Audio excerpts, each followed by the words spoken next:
71-এ পাকিস্তান আর্মির বাংলাদেশের ঢাকার অ্যাকশনের সঙ্গে গতকালের অ্যাকশনের কম্পেয়ার করছে। এটা তো আপনি যদি ভারতীয়, নিশ্চয়ই ভারতীয় দেশ, আগে তো নিশান ফার্স্ট।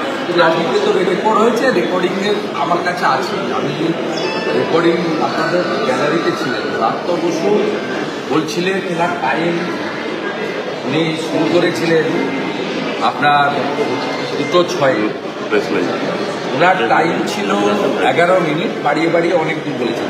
উনি বললেন গতকাল তৃণমূল কংগ্রেসের প্যান্ডেলে বা আমাদের যে মঞ্চে ভারতীয় আর্মি রাজনৈতিক উদ্দেশ্য নিয়ে বাধা দিয়েছে, আর্মির অ্যাকশন হয়েছে বলেছেন। দিয়ে দ্বিতীয় স্ট্যান্ডায় বলেছেন পাকিস্তান আর্মি যেমন 71 সালে বাংলাদেশের উপরে জগন্নাথ হলে ঢুকে এসব করেছিল, তার সঙ্গে গতকালের আর্মি অপারেশনকে, যেটাকে ইলিগাল স্ট্রাকচার রিমুভাল, তাকে কম্পেয়ার করেছে। তখন আমরা উঠে দাঁড়িয়ে বললাম, স্পিকার আপনি এক্সপান্স করুন, ভারতীয় আর্মিকে নিয়ে ভারতীয় কোন একটা প্রদেশের বিধানসভায় এটা করা যায় না। ভারতীয় আর্মি সবার উপরে, আমাদের স্থান, আমাদের মান, আমাদের সব কিছু গর্বের বিষয়, করা যায় না। স্পিকার তো এক চোখ বন্ধ রাখেন, স্বাভাবিকভাবে তিনি ইগনোর করেছেন। আমি স্লোগান দিয়েছি, আমার স্লোগান ছিল হিন্দুস্তান জিন্দাবাদ, ইন্ডিয়ান আর্মি জিন্দাবাদ, ভারতীয় সেনা লহ প্রণাম, ভারতীয় সেনার অপমান মানছি না।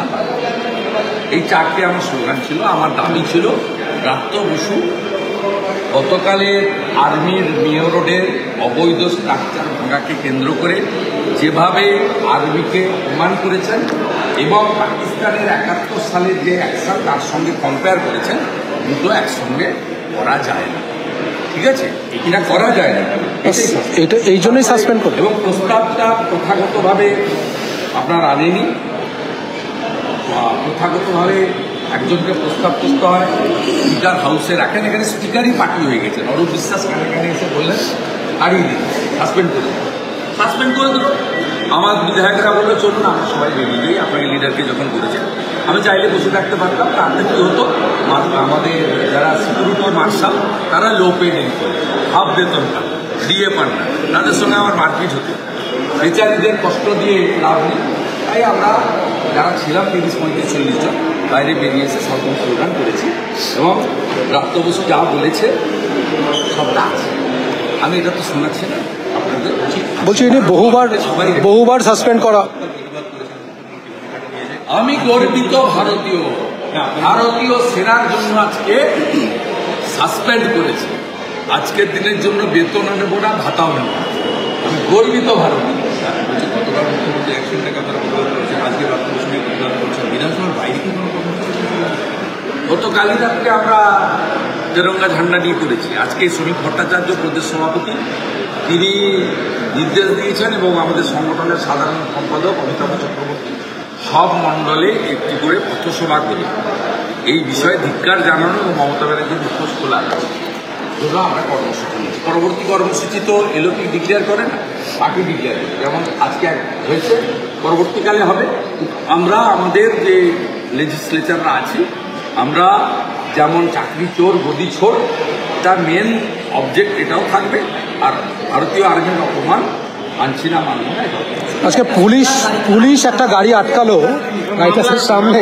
গতকাল মমতা ব্যানার্জি সিপি ডিজি সবাইকে বলেছে ভারতীয় সেনা আর্মি ইস্টার্ন কমান্ডের সঙ্গে সহযোগিতা করতে, নানাভাবে করতে। হয়তো ওয়ান ফাইন মর্নিং দেখবেন যে মমতা ব্যানার্জি বাজারগুলোতে তার লিটল বাহিনীকে দিয়ে বলছে আর্মির যারা আছে তাদেরকে সবজি, মাছ, ডিম বা দুধ এগুলো দেবেন। এটাও শুনতে পাবেন। বলছি বাংলা পাকিস্তানের দালাল জিন্না সুরামূর্তি যা করেনি মমতা তাই করছে। কমপ্লিট পাকিস্তানের দালাল, একজন অধ্যাপক, একজন শিক্ষামন্ত্রী, তিনি পাকিস্তান ভারতীয় আর্মিকে কন্ডেম করছেন অ্যাসেম্বলিতে, স্পিকার এক্সপান্স করছেন না। দ্বিতীয় হচ্ছে তিনি 71-এ পাকিস্তান আর্মির বাংলাদেশের ঢাকার অ্যাকশনের সঙ্গে গতকালের অ্যাকশনের কম্পেয়ার করছে। এটা তো আপনি যদি ভারতীয়, নিশ্চয়ই ভারতীয় দেশ, আগে তো নিশান ফার্স্ট। রাজনীতি আলাদা হতে পারে, ধর্ম আলাদা হতে পারে, আপনাদেরও করতে পারে। আমাদের ভিডিও ভালো লাগলে লাইক এবং শেয়ার করুন। কমেন্ট সেকশনে গিয়ে জানান আপনাদের মতামত। আরও ভিডিও পেতে আমাদের চ্যানেল সাবস্ক্রাইব করুন এবং প্রতি মুহূর্তে খবরের আপডেট পেতে প্রেস করুন বেল আইকন।